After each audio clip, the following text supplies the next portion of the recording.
ঘরোয়া রান্নাঘরে তোমাদের সবাইকে স্বাগত। বন্ধুরা, তোমরা কেমন আছো? আশা করি খুব ভালো আছো। আমিও খুব ভালো আছি। আজকে আমি নিরামিষ আলুর দমের একটা রেসিপি দেখাবো তোমাদের। তার জন্য আমি কড়াইতে তেল ঢেলে দিলাম, তারপরে দিয়ে দিলাম ফোড়নে তেজপাতা আর জিরে।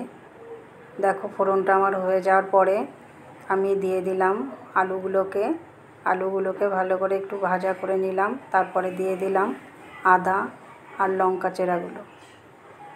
দেখো, লঙ্কা চেরা আর আদাটাকে আলুর সঙ্গে ভালো করে আবার একটু কষিয়ে নিলাম।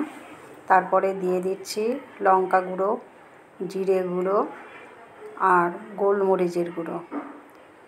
এগুলোকে নাড়াচাড়া দিয়ে আমি অল্প একটু জল দিয়ে দিয়েছি,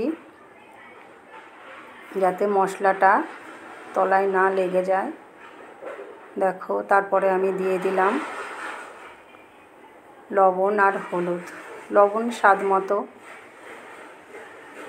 দিয়ে দিয়েছি। দেখো, জল ঢেলে দিলাম। এবার আমি ভালো করে একটা গামলা দিয়ে ঢেকে দিচ্ছি। দেখো, আমার ঝোলটা প্রায় হয়ে গেছে। আমি এবার ঘি আর গরম মশলা দিয়ে আমি ঝোলটাকে নামিয়ে নেব। তার আগে একটু ভালো করে আমি নাড়াচাড়া দিয়ে নিলাম। দেখো বন্ধুরা, কত সুন্দর হয়েছে ঝোলটা।